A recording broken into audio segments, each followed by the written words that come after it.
When we first meet Apocalypse at the beginning of the movie, it's thousands of years ago at the height of ancient Egyptian civilization, and he is treated and imagined to be a god. And he has 4 horsemen that are around him who are other people with mutant powers, and they're protecting him and supporting him. He was betrayed in ancient Cairo, and for him, that was meant to be the center of the universe. But the thing is a god if no one worships him? And so in the 80s, the first thing that he sets out to do is find followers, and he finds the 4 horsemen. We've got Angel, Psylocke, Storm, and Magneto. All of them are, at some point in their lifespan, rejected, marginalized, and also feel like they don't belong to anything. He can manipulate matter at a grand scale, he can block psychic power, he can do all kinds of things, but one of his greatest powers is his power of persuasion. Come and see. He finds people that are in need, people that are in a very dark part of their lives that are searching for something. He zeroes in on these people and reads them and figures out what it is that they need to feel fulfilled, to feel strong. In exploring the idea of who Apocalypse thinks he is, I not only studied religion, but I also looked at cults. And cults very often have 4 aspects to them. They have a political wing, a military wing, a youth element, and then often a sexual wing. You don't know your own strength, but I do. To me, Magneto was the political wing, because he always had a political point of view. Angel was a fighter, pure rage. He was the military wing. Young Storm is a street urchin just trying to scrap up a living. Very vulnerable. She was the youth wing, and the easiest to recruit. And then lastly, the sexual component. Psylocke, she knows what she wants, and she uses her sexuality to get it. I want you to feel the full reach of your power. We are all looking for someone or something to give us a purpose. He is basically saying, you don't have to worry. I'm here. I am your god. If you treat me as such, you will reap all of the benefits. What are you doing? Making you stronger. My goddess. We loved the idea of Storm being one of the horsemen because the idea of someone that we know to be a hero. Later on in the movies, seeing her sort of origin, be a villain origin, was interesting. When I was casting Storm, to be really honest, I was looking for young Halle Berry. I couldn't say it any clearer. Halle portrayed Storm in her goddess queenly moments. But for my Storm, she's a little bit more reckless. She's a little bit more emotion-driven. She's very confused at who she wants to be when she grows up. He grabs her, he heals, because he can heal. Grabs her, and then she turns into Mystique, and that's when I'm gonna push it on you. It actually wasn't a call that I got the role, it was a tweet, which was pretty exciting. I got a call from my manager saying, Bryan Singer tweeted something out and we're not too sure if it's for certain, so just hold on. And I was like, hold the phone. He tweeted me? Bryan Singer tweeted me, he tweeted me, are you sure? And so I got all excited. Alex is great, and she's great to work with, she's great fun, and she's got a great arc in this storyline, and I think she's doing it really well. We are looking for mutants. Since you know where to find them, we came here. I have a Kenyan accent, which is not easy, and I'm super strict about it, and I'm always like listening to myself whenever I'm practicing at home and stuff, and it's just about getting the accent right. And then I'm speaking Arabic as well, which is super cool, but very hard. لازم نمشي من هنا, yeah, because لازم can have like a little bit of a thing, Right. right? لازم And then accent. Oh my god. لازم. Wow. You're just amazed by my Arabic right now. Yeah, 360, you guys. 360. As often as possible, Bryan wanted the costumes to look like the comic. And there was a particular Storm costume that I thought would work for her now. In the comic book, it's like an evening dress or something. Okay, well, she can't be in an evening dress, but the lines are there. The colors are there. And again, the references, what we see in ancient Egypt. We're given Storm some powers and abilities that she hadn't really explored before, and hopefully making her cooler than ever. I'm really excited because in this movie, you really get a chance to see her fight with all of her might.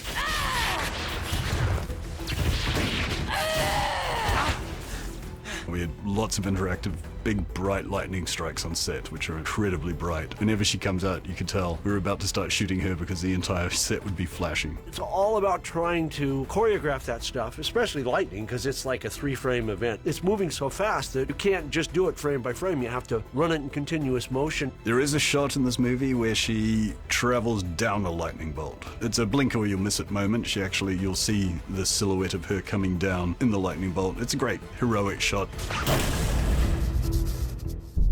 You know you can kill everyone in this room. That's why when you come in, it's just more like, hey, I've got my hand on Psylocke was an interesting one because that was actually a very late-breaking decision. That came very late in the process. And as the notion of both one of the Horsemen, but just a unique character, she's got great powers. At one point, we sort of imagined that the abduction of Charles would qualify as a fourth Horseman. But late in the process, we were looking at the final sequence of the movie and the fact that the pyramid needed to be protected, and suddenly we're like, well, there's 4 sides of a pyramid, not 3. It'd be good for him to have 4 people that could protect him. We spent a lot of time looking on the internet and saying, what do you want to see in an apocalypse movie? And it seemed like the most popular choice was Psylocke, and it was something that Bryan and I got excited about.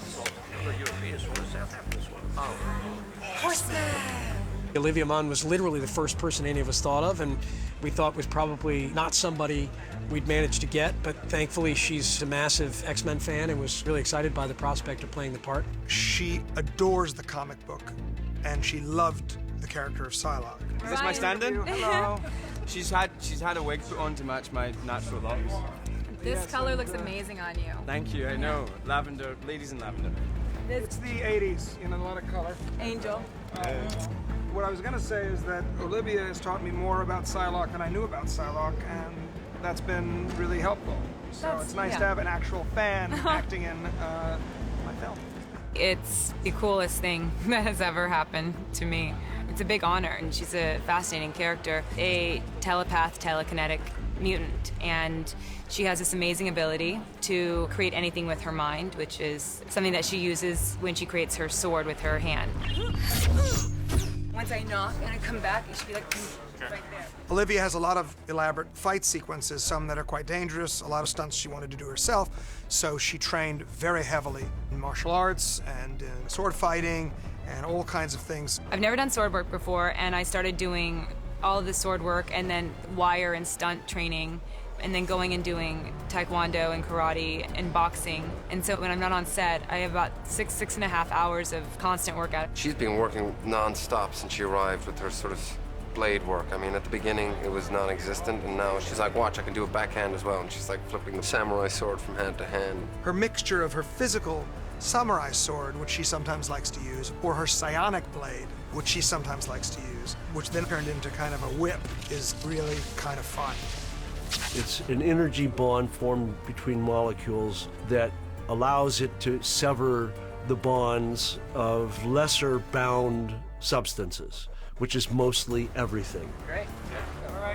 We had Olivia Munn with an interactive light glove that would spill light on other characters, and we could use these interactive lights with her while she was on set. Psylocke's costume is straight from the comic book. It's a latex suit made by a sex shop in Los Angeles. Okay, there, okay, that's who made her costume. Psylocke was always drawn in this very sexual way, but she always had substantive plot lines. She was a fighter, and she was skilled, and she's strong, and she's fierce. And it's important to me that it doesn't matter how she's dressed. It has no bearing on how strong and lethal she is.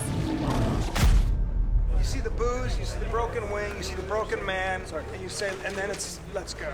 Angel's a character I think we've all really liked and thought belonged in the universe with us, and the idea of casting him as a really dark figure fit well to our story. Angel is Warren Worthington III, who in the comics, he's like a billionaire playboy. I'm just so thankful to be taking on this role, such an iconic character. I was looking for somebody who was angelic and very handsome, but also had a vicious side to them. Ben is killing it right now. He has been working so hard at Angel.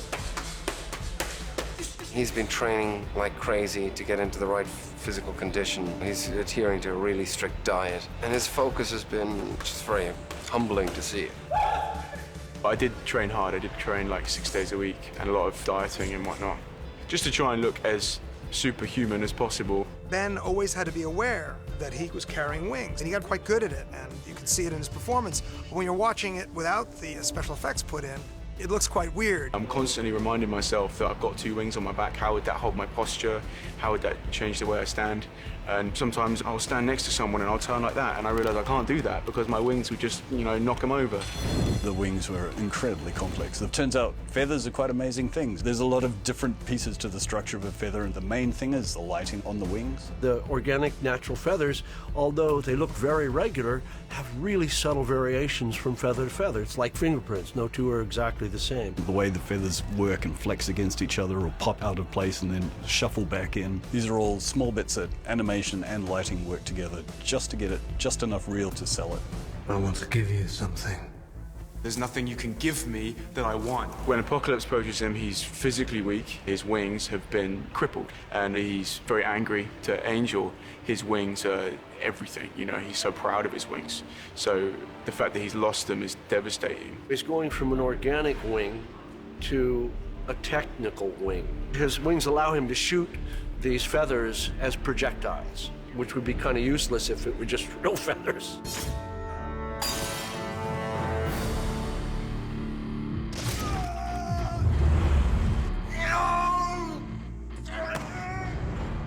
Ben fully contorted himself and fully imagined that his body was being torn open. Metal wings had a much bigger structure than his feather wings, so we had to devise a way to figure out where this extra structure was coming from, and we ended up popping his ribs out and bending them back through his flesh and then covering those with metal, which is a pretty intense scene. The suit that he has as Archangel probably helps support those metal wings. I love my costume.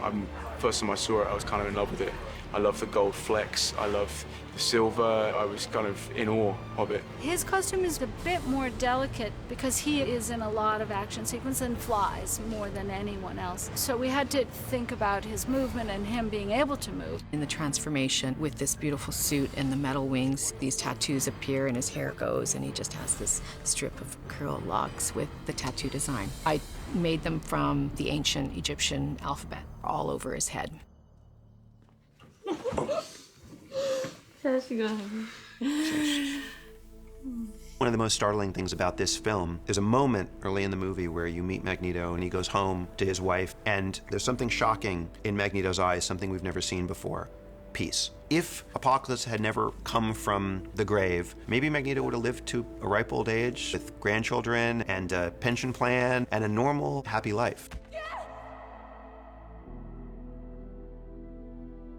I think the reason that he joins Apocalypse is because his wife and child are being killed in front of his eyes, and just as his mother and father suffered the same fate. Is this what you want from me? Is this what I am? And it's sort of a plea in a way. And then in the next scene, Apocalypse turns up to him. So in a way, it's almost like he shouted out to God and he got an answer, but not from the person that he thought he was talking to. It's just something of a much darker force. I'm not here for them. I'm here for you. When we were playing that scene, I always thought that he looks at the people in the factory and then he looks to Apocalypse and he makes his decision to join this person because he's so filled with rage and revenge. Michael's costume is very beautiful. I thought of the Chrysler Building. There's a lot of deco-y references. This is my favorite Magneto outfit to date. I think there's something very sort of Roman or Centurion-like about it that I appreciate. This is a very character-driven franchise. It's the most important thing to the franchise is getting great actors who commit to the drama of the movie. When I, as a writer, write those scenes the way I would write any scene of a man losing his daughter and losing his wife, another man feeling exposed, those are all the core themes of these movies. They just happen to manifest with the added detail of superpowers.